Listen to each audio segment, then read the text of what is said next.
Hello दोस्तों, कैसे हो? आपका स्वागत है त्रिपाण स्टडी सेंटर में। आज जो हम करने जा रहे हैं गजानन माधव मुक्ति बोध, इसमें हम जो करेंगे मुझे कदम कदम पर। यह बहुत ही इम्पोर्टेंट है। क्यों इम्पोर्टेंट? इसलिए क्योंकि इसमें माधव जी ने बताया है कि हमारे जीवन में कई राह आते हैं, कई चौराहे आते हैं और हमें हर तरह के जो है कष्टों का सामना करना पड़ता है और समाज में बने रहने के लिए हमें बहुत से प्रयत्न करने पड़ते हैं। कुछ लोग जो होते हैं हमें लालच में फंसा के हमारे जो है समाज को तहस नहस करने की कोशिश करते हैं। और भी बहुत बातें इसमें बताई गई है, लेकिन चैप्टर को स्टार्ट करने से पहले एक बात जो मैं हमेशा कहता हूँ, जिसको आपको सोचना भी चाहिए, विचार भी करना चाहिए और अमल भी करना चाहिए, वो ये है कि जब भी वीडियो देखिए पूरा देखिए, क्योंकि अधूरा जानकारी सदैव खतरनाक होता है। साथ में एक इम्पोर्टेंट बात ये भी रहती है कि अगर आप पहली बार वीडियो देख रहे हो तो लाइक शेयर सब्सक्राइब जरूर कीजिए। देखिए दोस्तों, लाइक कीजिएगा तो इससे ये होता है कि बनाने वाले का जो मनोबल होता है वो बढ़ता है और आपके लिए अच्छा से अच्छा करने की सदैव कोशिश करता है। तो लाइक जरूर कीजिए और लाइक करके मुझे प्रोत्साहित कीजिए, जिससे मैं आपके लिए अच्छा से अच्छा और भी बेस्ट बना सकूं। और शेयर करना तो कहते हैं जग कल्याण के समान है। अगर आप दूसरे जरूरतमंद बच्चे हैं उनको अगर शेयर करते हैं और उन तक ये वीडियो पहुंचाते हो तो इससे ये होता है कि अगर उनकी आवश्यकता थी और वो उसी वीडियो की प्रतीक्षा में थे और आपके थ्रू वो मिल गया है तो वो आपके शुक्रिया अदा करेंगे और आपको धन्यवाद देंगे और आपको जो है अच्छा भी कहेंगे। ठीक है। और सब्सक्राइब करना इसलिए इंपॉर्टेंट है कि आप वीडियो तब भेजोगे ना अपने दोस्तों के पास जब आपके पास ही पता लगेगा कि वीडियो उनके लिए है। तो सब्सक्राइब करोगे तभी आप तक इसका नोटिफिकेशन जो है मिलेगा और सही समय पर जो है दूसरे बच्चों को भी हेल्प कर पाओगे। दोस्तों, आप सोचते होंगे कि त्रिपाण स्टडी सेंटर जो है सिर्फ वो जो है एनालिसिस बोर्ड के लिए ही वीडियो बनाता है या सिर्फ एक ही क्लास के लिए वीडियो बनाता है। ऐसा नहीं है दोस्तों, ये जो है कई मामलों में हर जगह जो है हेल्पफुल है, क्योंकि ये जो है 8th class 9th 10th 11th 12th CBSE के सभी चैप्टरों को जो है कवर करता है। प्लस जो है एनालिसिस बोर्ड 10th हो या +2 हो सभी सब्जेक्टों को कवर करता है। प्लस जो है ये पंजाब यूनिवर्सिटी के फर्स्ट सेमेस्टर से लेके 6th सेमेस्टर तक 8 सब्जेक्टों को जो है कवर करता है। और जो है बीए के बाद जो है एमए है। एमए में जिन बच्चों की जो प्रॉब्लम होती है उनको भी सोल्यूशन करने के लिए त्रिपाण स्टडी सेंटर सदैव अग्रसर है। तो कहते हैं इतना हेल्पफुल हो जाने के बाद भी अगर त्रिपाण स्टडी सेंटर को सब्सक्राइब नहीं करते हो तो आप दूसरे बच्चों को भी हेल्प नहीं कर पाओगे। तो सोचिए मत, विचार मत कीजिए, अभी त्रिपाण स्टडी सेंटर को सब्सक्राइब कीजिए, लाइक कीजिए, शेयर कीजिए और दोस्तों के साथ इसको व्हाट्सएप स्टेटस पे लगाइए। ठीक है दोस्तों, ये तो था आपके लिए।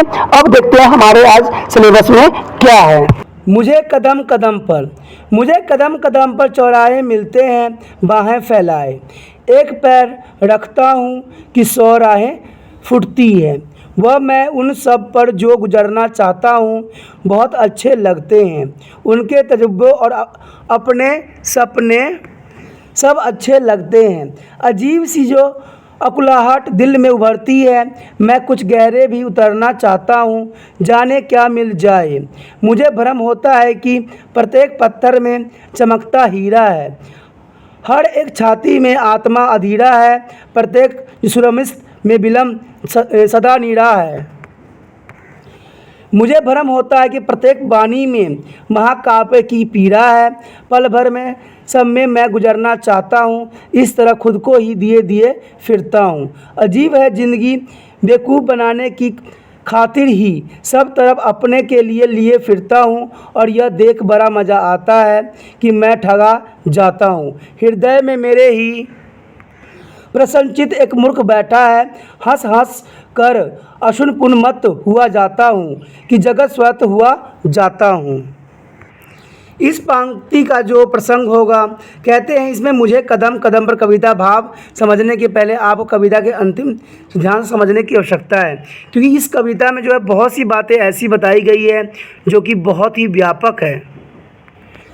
इस पंक्ति में जो है कवि कहना चाहते हैं कि जीवन की जो वास्तविकता इतनी विस्तृत है कि लेखक या कवि के पग पग पर चौराहे 100 राहें और नवीन रूप दृश्य वाले 100 विषय रोज़ मिलते ही रहते हैं। कहते हैं जीवन जो है इतनी विशाल है और विराट है कि कहते हैं ना, हर समय जो है आपको एक नया कुछ करने और जानने की जो है मौका सदैव ही मिलता रहता है। ऐसी स्थिति में रचनाकार की कठिनाई यह नहीं है कि रचना करने के लिए विषयों की कोई कमी नहीं है, बल्कि विषय तो बहुत अधिक है। समस्या सही और उपयुक्त विषय का चुनाव करना है।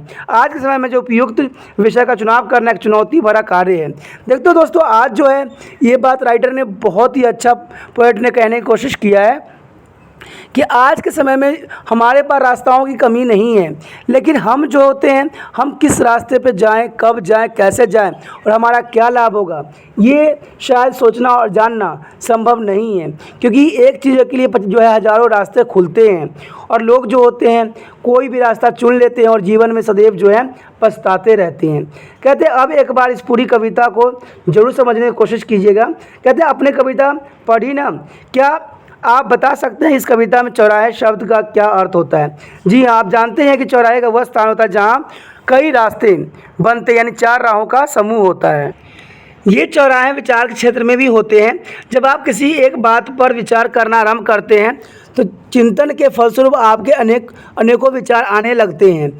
यह एक प्रकार के विकल्पों की जो स्थिति होती है, उन विकल्पों में उपयुक्त का चुनाव करना ही एक चुनौती बन जाती है। कहते हैं ना, हमारे पास बहुत सी जो होती है विकल्प उपलब्ध होती है, बहुत से ऑप्शन होते हैं, लेकिन उन ऑप्शनों में से हमें एक को चुनना पड़ता है जो परिस्थिति के अनुसार हमें चुनने की जो है एक मार्गदर्शन करता है। इस प्रकार की स्थिति अक्सर हमारे समक्ष आकर खड़ी रहती है। आपने भी देखा होगा, बहुत सी समस्याएं ऐसी होती है जहाँ पर कई रास्ते आपके पास होते हैं, उसमें से आपको एक ही रास्ते को चुनने की आवश्यकता होती है। उदाहरण के लिए कभी आप सोचते होंगे कि मैं हिंदी का यही पाठ पढ़ लेता हूँ, दूसरी क्षण आपको लगता होगा कि नहीं, मैं इस समय गणित के कुछ बचे हुए सवाल हल कर लेता हूँ तो अच्छा होता। देखिए दोस्तों, कहते हैं ना कि समय के साथ फैसला लेना और समय के साथ चलना हर एक व्यक्ति का निशानी है। कहते हैं ना, हमारे जीवन में बहुत सी दुविधाएं ऐसी होती है जहां पर हम अपने आप को जो है सही नहीं रख पाते हैं। तो हमें कहते हैं ना कि समय के साथ और समय के रिगार्डिंग चलने वाला व्यक्ति ही कामयाब होता है, क्योंकि ऐसा परिस्थिति सभी बच्चों के साथ आता है और सभी को ऐसी मनोदशा से गुजरने की ही पड़ता है। यह समस्या भी चुनाव की समस्या है। आपके पास जितने अधिक रास्ते व विकल्प होते हैं उतनी उलझनें बढ़ती चली जाती है। तो राइटर ने जो प्रसंग में इन सारी बातों को जो है व्याख्या अच्छे ढंग से करने की कोशिश किया है कि हमारे पास जब विकल्प अधिक होती है तो चुनने की समस्या भी हमारे पास उतनी ही हो जाती है। ये नहीं जानोगे दोस्तों कि जब विकल्प अधिक रहेगी तो समस्या भी उतनी ही जटिल और विराट होती है। तो ऐसे विकल्प से बचना चाहिए और ऐसे विकल्प से आगे निकलने की आवश्यकता है। इसमें राइटर ने व्याख्या के रूप में यानी सार के रूप में कुछ इस तरह कहने की कोशिश किया है। कहते कवि ने जिन चौराहों के कदम कदम पर मिलने की बात कही है वो कवि की चयन की चुनौती के रूप में अक्सर सामने खड़े नज़र आते हैं और वह अपनी चिंतन प्रक्रिया आरंभ कर देते हैं। विचारों का क्रम जो है जरा सा आगे बढ़ता है तो उसे और 100 राहें निकलती नज़र आ जाती है। कभी उन सभी राहों पर चलना चाहता है, अर्थात उन सभी से गुजरना चाहता है, उन सभी के अनुभव प्राप्त करना चाहता है। कवि ने चौराहों को जो है सकारात्मक दृष्टि से देखते हुए उन्हें विकल्प भी माना है। यह विकल्प नित्य प्रतिदिन व्यक्तियों को अपनी ओर आकर्षित करते हैं। आपने देखा ही होगा कि आप कहीं ऑफिस जा रहे हो, स्कूल जा रहे हो, तो आपके पास एक विकल्प जो होती है शॉर्टकट रास्ता का होता है, एक विकल्प जो होती है आपके लॉन्ग कट रास्ते का होता है, एक विकल्प जो होती है आपको ट्रांसपोर्ट का होता है और एक विकल्प स्वयं चलने की होती है। तो आपको जो सुविधाजनक लगता है, जिसमें आप सक्षम होते हो, आप उसी रास्ते पे जाते हो। ये सारे जो रास्ते होते हैं आपको आकर्षित करते हैं, लेकिन आपको अपनाना तो केवल एक ही रास्ता होता है। तो ये चीज़ें बहुत ही इंपॉर्टेंट रहती है। यदि व्यक्ति एक विकल्प पर चिंतन आरंभ करता है तो अन्य जो है अनगिनत विकल्प उसके समक्ष प्रकट होने लग जाते हैं। कभी कभी होता है, ये भी विकल्प आती है कि आपके दोस्त ये कहे कि चलो मैं तुम्हें ड्रॉप कर देता हूँ, तो ये भी जो है विकल्प के रूप में आपके सामने जो है आ सकता है, यानी अनगिनत विकल्प जो है आपके समक्ष प्रकट हो सकती है। कभी को प्रत्येक व्यक्तियों का अनुभव बहुत अच्छे लगते हैं और साथ ही उसे अपनाए रखना चाहता है। अधिक से अधिक अनुभव इकट्ठे करने में चक्कर में वह समाज में हर एक व्यक्ति से मिलता रहता है। उसका मन सभी से मिलकर बात करने के लिए छटपटाता है। वह हर बात की तह में उतरकर बात की सच्चाई जानने का चाहता है। यह सोचकर कि न जाने किस व्यक्ति के अनुभवों में विचित्रता विशेषता हो, उन सभी के पास जाकर उसे दुख सुख बांट लेना चाहिए। आगे कवि कहते हैं कि इसे इस बात का भी भ्रम होता है कि सड़क पर पड़ा हुआ साधारण सा दिखने वाला पत्थर भी कहीं हीरा तो नहीं, अर्थात सड़क पर आता जाता साधारण सा दिखने वाला व्यक्ति कहीं महत्वपूर्ण विशेष तो नहीं है। आपने देखा ही होगा कई फिल्मों में कि जो व्यक्ति को भी एक व्यक्ति होता है, किसी चीज़ की इंक्वायरी करना होता है तो वो साधारण मनुष्य बन के जाता है। या कभी आपने देखा होगा कोई रास्ते पर कोई चीज़ चमक रहा होता है तो हमें लगता है कोई बहुमूल्य चीज़ है और हम दोबारा आकर्षित होकर उसके पास ज़रूर जाते हैं। तो कहते हैं ये सारी चीज़ें जो होती है हमें एक राह की ओर बताती है। कहते हैं यह कवि को लगता है कि समाज का हर व्यक्ति चमकता हुआ हीरा है, यानी हर व्यक्ति जो है चमकता हुआ हीरा है। ठीक उसी प्रकार जीवन जगत में छोटा सा महसूस होने वाला महत्वहीन अनुभव कभी कभी समय आने पर विशिष्ट हो जाती है और किसी महत्वपूर्ण घटना को जन्म भी दे देती है। कवि को लगता है कि प्रत्येक प्राणी की जो है वक्षस्थल में एक अधीर आत्मा विद्वान है जो कुछ न कुछ गुजरने की जो ललायत होता है। आपने देखा ही होगा हर एक व्यक्ति कुछ न कुछ अलग करने की कोशिश करता है और वो करना भी चाहता है। कहते हैं हर व्यक्ति के अंदर ये लालयता रहती है कि वह कुछ अलग करे और कोई विशिष्ट करे और उससे उसको कामयाबी भी मिले। कवि को हर मुस्कुराते चेहरे से प्रेम की निर्मल धारा फूटती नजर आती है। उसे यह भी भ्रम होता है कि हर व्यक्ति के अंतर मन में बहुत से जो है पीड़ादायक और साथ ही खुशी के अनुभव विद्यमान हैं। आपने देखा होगा प्रत्येक व्यक्ति के अंदर कुछ न कुछ पीड़ा जरूर होती है और प्रत्येक व्यक्ति के अंदर कुछ न कुछ खुशी की अनुभव जरूर विद्यमान रहती है। यदि वह उन्हें लिखने बैठे तो रामायण और महाभारत जैसे महाकाव्य की रचना हो सकती है। कहते हैं अपने अंदर के अगर अनुराग को आप लिखना चाहते हो, अपने अंदर की जो भावनाएं उमड़ रही उनको लिखना चाहते हो तो हो सकता है एक नया रामायण और एक नया महाभारत उत्पन्न हो जाए। यह सभी कुछ सोच विचार कर रचनाकार जल्दी जल्दी उन सभी को अनुभवों को बटोर लेना चाहते हैं। अभी से अनुभव पूर्वक बातचीत करता है, उसके दुख दर्द बांटता है, उनमें रुचि लेता है, अपना समय लगता है, अपनी शक्ति लगाता है और इस तरह जो है स्वयं को दिए दिए फिरता है। परंतु कभी कहता है कि ज़िंदगी को खेल ही निराला है। समाज का हर व्यक्ति मुझे जैसे व्यक्तियों को जो दूसरे को दुखों को अपना मानकर जीता है, कहते हैं उन लोगों को जो है समाज बेवकूफ़ करार भी देता है। कभी को लगता है कि सभी लोग उसे बेवकूफ़ समझकर ठगते हैं, पर उसे अपने ठगे जाने में कोई परेशानी नहीं होती है। वह उसमें अत्यंत खुशी का अनुभव भी करता है और अपूर्ण आनंद की प्राप्ति का जो है पागल सा हो जाता है।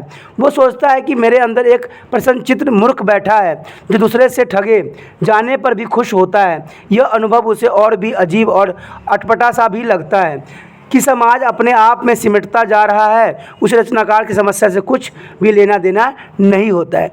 सही बात है दोस्तों, इसमें बात बहुत अच्छी भी बताई गई है कि आज जो समाज है सिमट सा गया है। समाज में जो लोग हैं अपने स्वार्थ की ही सिद्ध करने की कोशिश कर रहे हैं।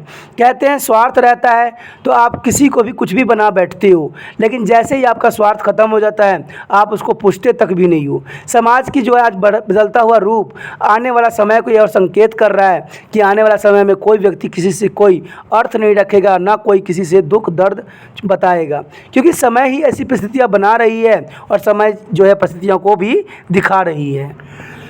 आगे गजानन जी कहते हैं कहानी लेकर और मुझको कुछ देकर ये चौराहे फैलते, जहाँ जरा खड़े होकर बातें कुछ करता हूँ उपन्यास मिल जाते हैं।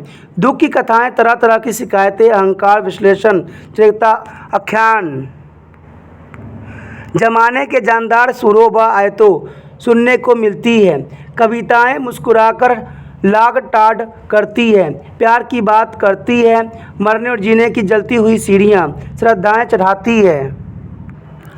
घबराए प्रतीक और मुस्कुराते रूप चित्र लेकर मैं घर घर पर जब लौटता, उपमाएं द्वारा पर आते ही कहती है कि 100 बरस और तुम्हें जीना ही चाहिए। आगे की कविता के लाइन में गजानन जी कहते हैं कहानी लेकर और मुझको कुछ देकर ये चौराहे फैलते, जहाँ जरा खड़े होकर बातें कुछ करता हूँ उपन्यास एक मिल जाता है। दुख की कथाएं, तरह तरह की शिकायतें, अहंकार, विश्लेषण, चरित्रता, आख्यान, जमाने के जानदार सुरों व आयतों सुनने को मिलती है। कविताएं मुस्कुराकर लगा डांट करती है, प्यार की बात करती है, मरने और जीने की जलती हुई सीढ़ियाँ श्रद्धाएं चढ़ाती है। घबराए प्रतीक और मुस्कुराते रूप चित्र लेकर मैं घर पर जब लौटता, उपमाएं द्वार पर आते ही कहती है कि 100 बरस और तुम जीना ही चाहिए। घर पर भी पग पग पर चौराहे मिलते हैं, बाहें फैलाएं रोज मिलते हैं 100 राहें, शाखाएं प्रशाखाएं निकलती रहती है।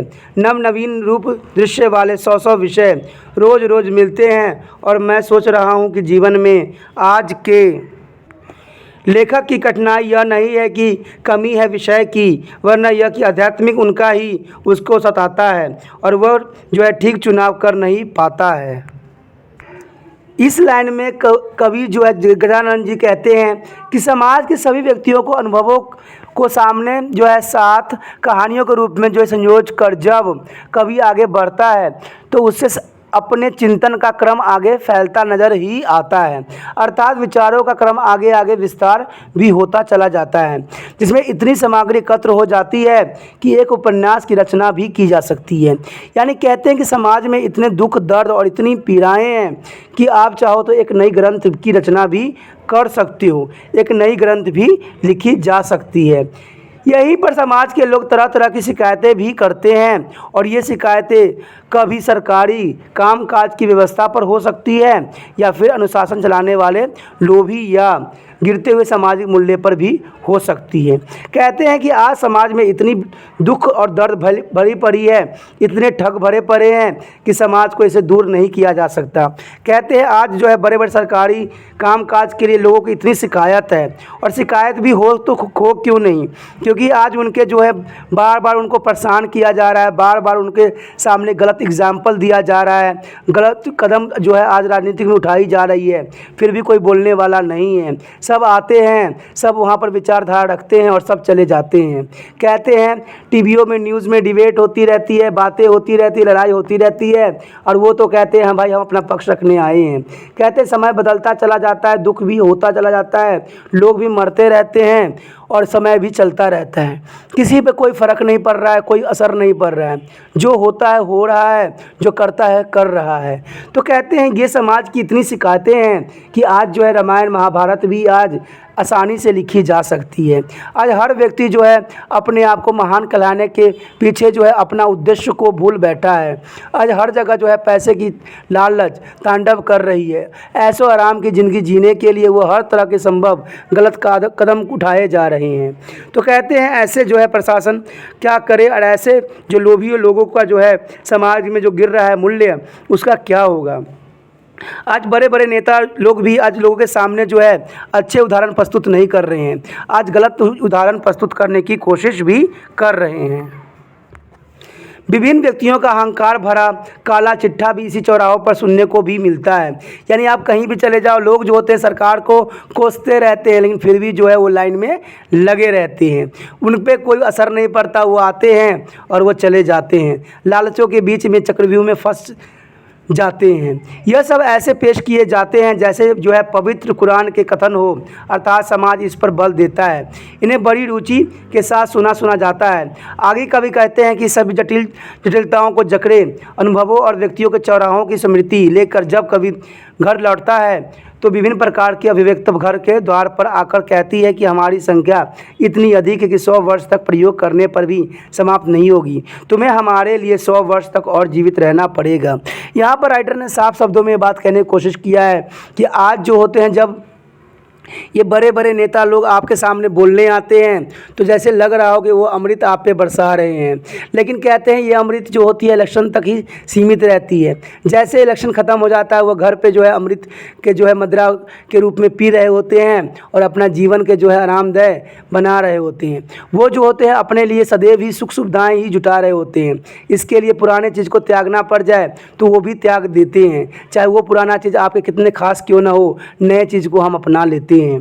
तो कहते हैं इतनी पीड़ा होने के बावजूद भी फिर भी क्या कहता है जो हमारे घर के द्वार हैं, वो कहते हैं कि आप 100 वर्ष तक जियो और जीवित रहो और इसी तरह जो है लोगों की बुराइयां भी निकालते रहो। लेकिन कहते हैं हम कितनी बुराइयां निकालते रहें, चारों तरफ तो दर्द दुख और जो यहाँ पर जो है विलासता का तांडव हो रहा है और हर व्यक्ति जो है अपने ही जीवन में व्यस्त है, अपने ही लालसाओं में खोया हुआ है।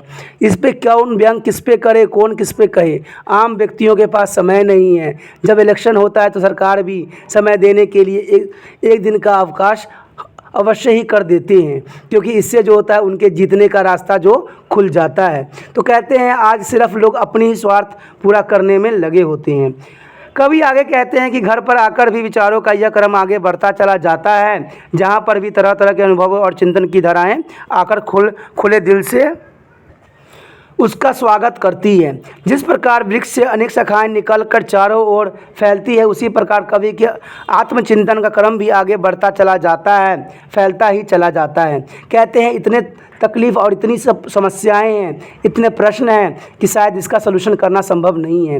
कहते हैं जिस प्रकार एक पेड़ की हजारों शाखाएं होती है, उसी तरह विचार की शाखाएं भी इतनी हैं कि सब में जो है प्रश्न के आंसर ढूंढना शायद कवि के लिए संभव ही नहीं हो पाती है। कहते हैं कि प्रतिदिन प्रतिपल नए नए विषय अचानक कवि के प्रसमुख आ खड़े होते हैं और इसकी पे विचार करेगा तो कवि का जीवन भी निकल यहीं पे जाएगा। अंत में कवि कहता है कि आज रचनाकार के पास विषय का अभाव नहीं है, विषयों की संख्या बहुत अधिक है, परंतु समस्या केवल यही है उपयुक्त चुनाव करने की है। सही विषय का चुनाव करने का काम रचनाकार के लिए बहुत कठिन कार्य है। कहते दोस्तों आज के समय में जो है आपके सामने कितने विषय है, विषय चुनने की समस्या नहीं है, ठीक है। आपके पास विषय की समस्या नहीं है, क्योंकि विषय जो है हज़ारों में है, लाखों में है। आज हर जगह एक नया विषय मिलता है, लेकिन विषयों में से एक विषय को चुनना आपके लिए समस्या बन सकती है, क्योंकि दूसरा विषय जो होता है उसी पे आधारित होता है और उस विषय को आप कहाँ तक बढ़ाओगे। कहते हैं हमारे समाज में इतनी टेंशन है, इतने दुख दर्द भरा पड़ा है, फिर भी सब व्यक्ति जो है मुस्कुरा रहे होते हैं, क्योंकि दुख जो छुपाना इनको अच्छे से आता है। समाज में कौन तकलीफ़ फैला रहा है, कौन दुख दे रहा है। कहते हैं राजनीतिक भी आज फेल हो गया है। आज तो राजनीतिक में भी तू मैं की राजनीतिक चलती है। बाद में वो लोग क्या करते हैं, आपस में ही मदिरापान करते हैं और आपस में जो है बर्थडे मनाते हैं। फिर भी एक बात कह जाते हैं, अब तो हम तो रहेंगे राजनीति में दुश्मन, लेकिन घर में तो हम रहेंगे दोस्त। तो कैसा ऐसे दुश्मनी, लोगों के सामने आप दुश्मनी दिखा रहे होते हो और घर पे बैठ के मदिरापान कर रहे होते हो। तो ये समाज कैसा एग्जाम्पल लेगा और कैसा उदाहरण लेगा। कहते हैं तुम सब एक ही थाली के चट्टे बट्टे हो, लेकिन लोगों को जो ऐसे मूर्ख बनाते हो। फिर भी जो यहाँ पर कवि कहता है मुझे इसमें भी मज़ा आता है। क्या करें, मूर्ख बनाने की जो ये विडंबना चलती चली जा रही है, आने वाला समय में भी ये उसी प्रकार चलती चली जाएगी और लोग जो होते हैं इसी प्रकार मूर्ख बनते ही चले जाएंगे। इसी के साथ जो है दोस्तों हमारा टॉपिक आज खत्म हो रहा है, ठीक है। अगर आपको अच्छा लगा तो लाइक शेयर सब्सक्राइब जरूर कीजिए। अगर पहली बार अगर आप वीडियो देख रहे हो, पहली बार मेरे चैनल पे आए हो, तो सब्सक्राइब करना आपका फर्ज बन जाता है। सब्सक्राइब करने से ये होगा कि जो भी मैं आप क्लास के रिगार्डिंग कोई भी वीडियो डालूंगा उसका नोटिफिकेशन जो है समय समय पर आपको प्राप्त होता रहेगा। अगर सब्सक्राइब नहीं कीजिएगा, अगर आप दोबारा से तिरपान सेंटर पर आने की कोशिश कीजिएगा तो वहां पर आप तिरपान लिखिएगा तो जो है वो तिरपस कर देगा, ठीक है। जो आप गूगल पे सर्च करोगे तिरपस कर देगा, जिससे वजह से आप जो है मेरी वीडियो का जो है फायदा नहीं उठा पाओगे। तो सोचिए मत, विचार मत कीजिए, सब्सक्राइब कीजिए। आप सोचते होइएगा कि मेरे जो एग्जाम खत्म हो जाने की मेरा क्या जरूरत है तिरपान श्री सेंटर से, ठीक है। तो इसलिए सब्सक्राइब नहीं करने की सोचिएगा, लेकिन दोस्तों ऐसा नहीं है। तिरपान श्री सेंटर जो है बहुत हेल्पफुल है, क्योंकि ये जो है आपके 8th class 9th 10th 11th 12th जो आर्ट्स के सब्जेक्ट को कवर करता ही है, प्लस जो है ये NIC बोर्ड के जो है 10th + 2 को भी कवर करता है। साथ में BA जो है फर्स्ट ईयर से लेकर 6 सेमेस्टर तक बच्चों के लिए ये अग्रसर रहेगा आर्ट्स सब्जेक्ट में। तो सोचिए नहीं, विचार नहीं कीजिए, काफी जो है तिरपान श्री सेंटर का फायदा ही फायदा है, ठीक है। अगर आप मुझे प्रोत्साहित करोगे तो आपके लिए मैं तरह तरह के वीडियो बनाऊंगा जो आपको फायदा पहुंचाएगा। एग्जाम के तौर पर मैं आपको जो है पेपर भी आपको सोल्यूशन करके दिखाऊंगा जो आपके लिए फायदेमंद रहेगा। अगर नहीं सब्सक्राइब कीजिएगा, मेरा मनोबल घटेगा, तो हो सकता है कि आपको फिर दोबारा मैं नया वीडियो बनाऊं और आपको फायदा ना पहुंचाऊं। तो अभी भी नहीं सोचिए, मेरा जितना आप फैलाइएगा, जितने दूसरे बच्चों के साथ शेयर कीजिएगा, उतना जो है मैं आपके लिए कार्य करने में अग्रसर रहूंगा, ठीक है दोस्तों। इसे सोचिए मत, विचार मत कीजिए, अभी सब्सक्राइब कीजिए और अपनी व्हाट्सएप स्टेटस पे लगाइए और दूसरे बच्चों के साथ भी शेयर कीजिए, ठीक है दोस्तों। अपना ध्यान रखना, बाय।